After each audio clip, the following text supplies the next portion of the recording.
المشاهدون الأكارم، أهلا ومرحبا بكم من الفضائية الإرتيا. نحييكم ونقدم نشرة مفصلة لهذه الفترة أصحابكم خلالها محجوب حامد. والبداية بالعناوين.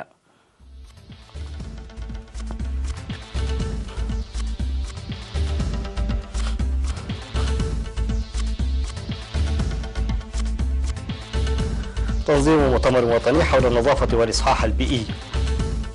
تنظيم انتخابات مدراء الضواحي في مديرية جنوب دنكاليا. أسمرة تحتضن اجتماع إقليمي على مستوى اللجان التنفيذية لاتحادات ألعاب القوى. ارتباك بشأن خروج بريطانيا من الاتحاد الأوروبي بعد تأجيل التصويت. ماكرون يعلن تخفيض الضرائب ورفع الحد الأدنى للأجور. والثلوج الكثيفة تقتل 3 أشخاص بجنوب شرق أمريكا.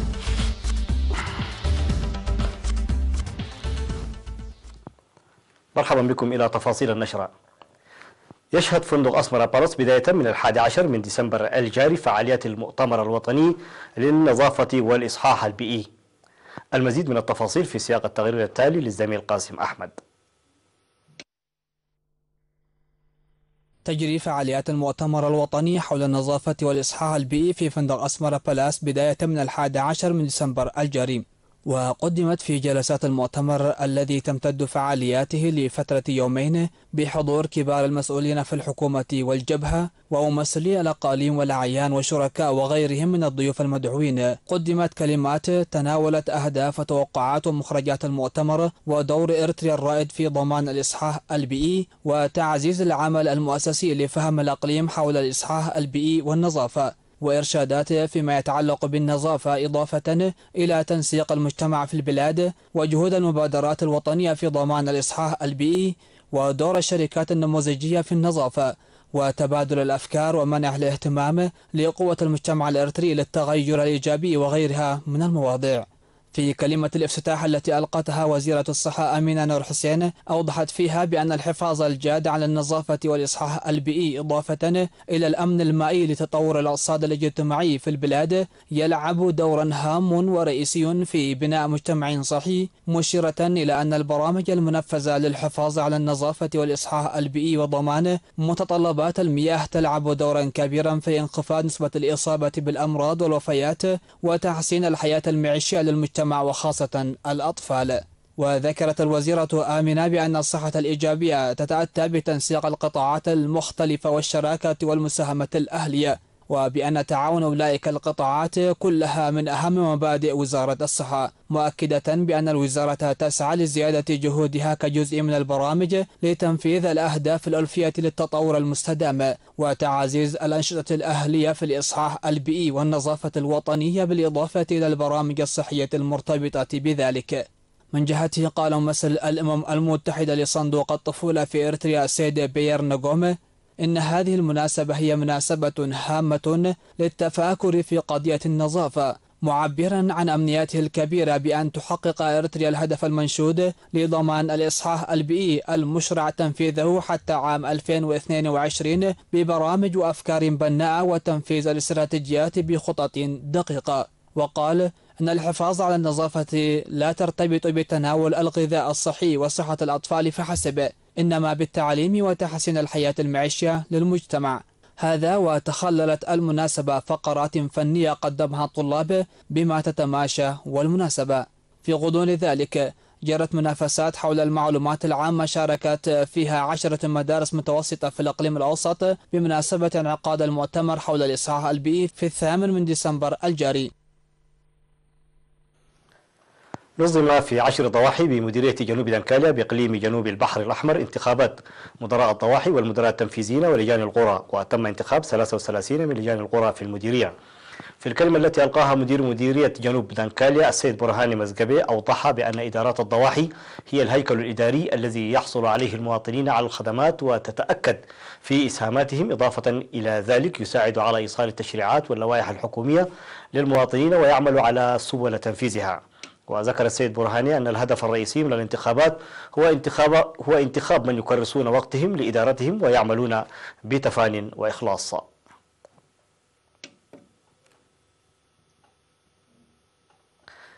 تم تكوين لجنة سلامة الأمومة والطفولة في مديرية فرو لتعزيز المساعي الجارية من أجل ضمان صحة الأمومة والطفولة بالمديرية. وكان الهدف من إقامة اللجنة هو القيام بعمل جاد من أجل تطوير ورفع وعي الأمهات للمتابعة الصحية اللازمة قبل الولادة والبحث عن آلية حلول للتعرف على المشاكل والتحديات بالتعاون مع المجتمع ومتابعة الأمهات الحوامل ووضع حملهن في المؤسسات الصحية. وتتكون اللجنة من الأعيان وأعضاء الإدارات والمتطوعين والمساهمين. وألقى مدير المديرية السيد عثمان عرفة كلمة ذكر فيها بأن حياة الترحال هي من أهم التحديات الرئيسية التي تواجه ضمان صحة الأمومة والطفولة، للخطوة المتخذة من قبل اللجنة الصحية الريفية للتعرف على تلك التحديات، وأن تساهم بفعالية لتعزيز الوعي حول الاستفادة الجيدة من المؤسسات الصحية.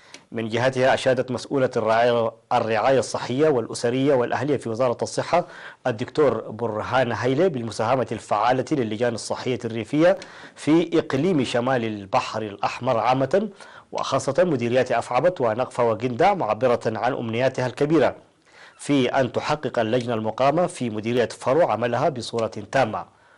وتوضح وحدة الصحة الأسرية والأهلية في الإقليم بأن الجهود الحثيثة جارية لبناء غرف انتظار الحوامل في الإقليم عبر إدارات الضواحي والقرى، مما يبرز ذلك تعزيز الوعي حول صحة الأمومة والطفولة. احتضنت العاصمة أسمرة الاجتماع السنوي للجان التنفيذية الخاصة باتحادات شرق أفريقيا لألعاب القوى، وبحضور رؤساء اتحادات إثيوبيا وكينيا ويوغندا والسودان ورواندا وجنوب السودان. قدم رئيس الاتحاد الكيني لألعاب القوى الجنرال جامسون تاون الذي يترأس اجتماع اللجان التنفيذية كلمة افتتاحية أشار فيها أن الاجتماع يقام ونسائم السلام تهب على منطقة القرن الأفريقي وهي بادرة طيبة، شاكرا باسم جميع الاتحادات الإقليمية التعاون والتنظيم الجيد الذي قدم من الجهات الإريترية لإنجاح فعاليات الاجتماع.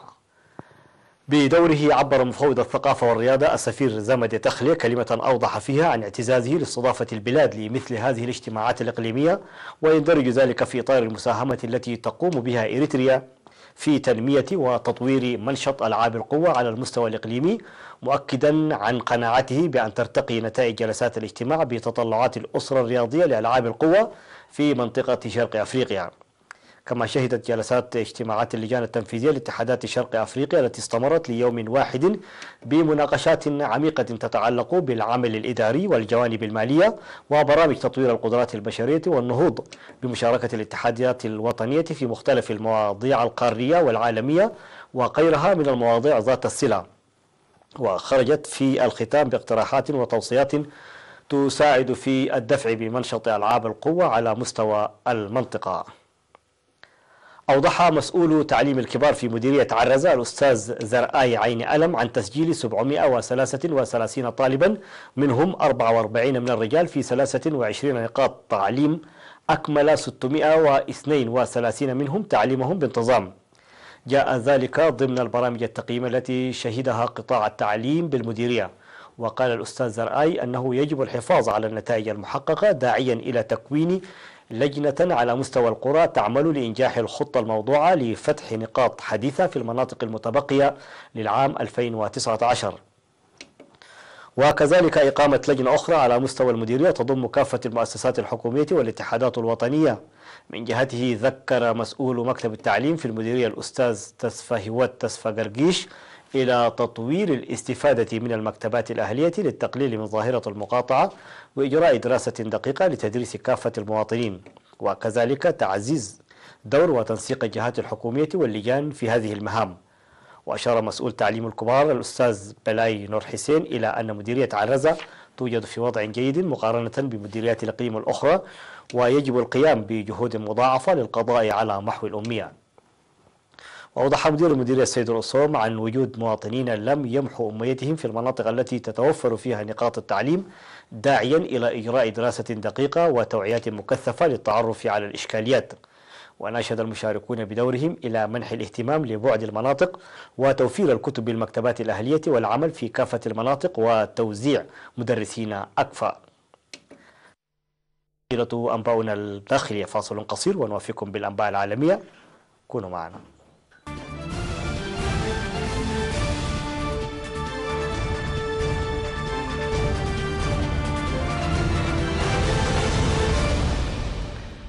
مرحبا بكم من جديد. وعلى المستوى العالمي أجلت رئيسة الوزراء البريطانية تيريزا ماي على نحو مفاجئ يوم الاثنين تصويتا برلمانيا على اتفاق خروج بريطانيا من الاتحاد الأوروبي، مما ألقى بخطة البلاد للخروج من الاتحاد في حالة من الفوضى بعد إقرار ماي بأنها تواجه الهزيمة.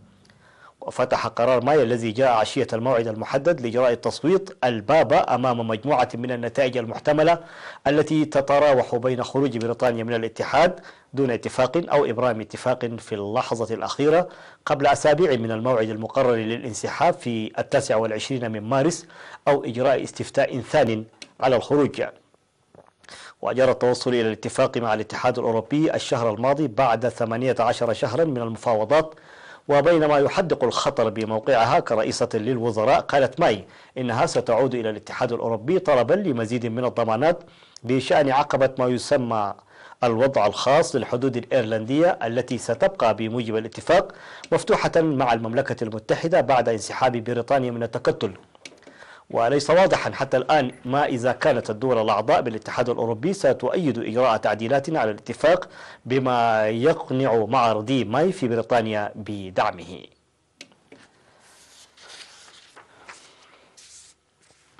تعهد الرئيس الفرنسي ماكرون بخفض الضرائب على أرباب المعاشات وزيادة الحد الأدنى للأجور، مع سعيه للرد على موجة احتجاجات لأصحاب السترات الصفراء مثلت تحديا لسلطته. وقال ماكرون خلال كلمته إن غضب المحتجين عميق، وأعلن عن رفع الحد الأدنى للأجور بواقع 100 يورو شهريا اعتبارا من عام 2019، كما ألقى زيادة ضريبية مقررة على فئة أصحاب المعاشات المنخفضة، في حين طالب أرباب العمل بدفع علاوات معفاة من الضرائب للعاملين.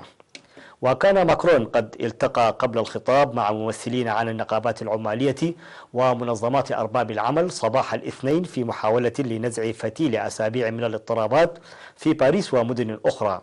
وبدأت حركة السترات الصفراء للاعتراض على قرار الحكومة بزيادة ضرائب على وقود الديزل الذي يستخدمه بشكل واسع سائقو السيارات في فرنسا، وظل لوقت طويل يحظى بضريبة أقل من بقية أنواع الوقود الأخرى.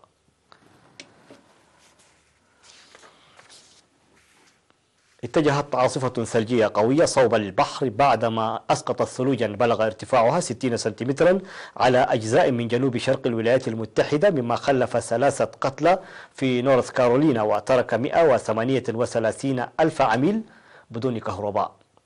وأمرت الإدارات التعليمية في أنحاء نورث وساوث كارولينا وفرجينيا بإيقاف الدراسة. وحذر مسؤولو الطوارئ من أن الثلوج الكثيفة والطرق التي يتراكم فيها الجليد تبطئ استجابتهم لمشكلات مثل تقطع السبل بمئات من قائدي السيارات. وذكرت الخدمة الوطنية للطقس أن العاصفة أسقطت أكبر كمية من الثلوج على وايت توب في فرجينيا وسط جبال الأبالاش على امتداد الحافة الغربية لحدود فرجينيا مع نورث كارولينا. وبلغ ارتفاع الثلوج في وايت توب 60 سنتيمترا.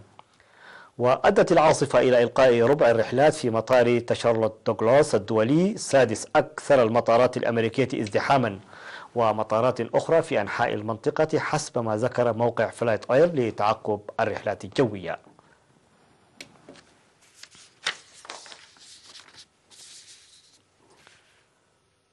مع التوجه العالمي بتقليل الاعتماد على الوقود الحفري واستبداله بمصادر للطاقة النظيفة، نجحت دولة صغيرة في أمريكا الوسطى في تحقيق رقم بيئي قياسي. وقالت صحيفة بريطانية أن كوستاريكا استطاعت أن تحقق رقما قياسيا في المجال البيئي بعدما استخدمت الطاقة النظيفة فقط طيلة 300 يوم متتالي لإنتاج الكهرباء.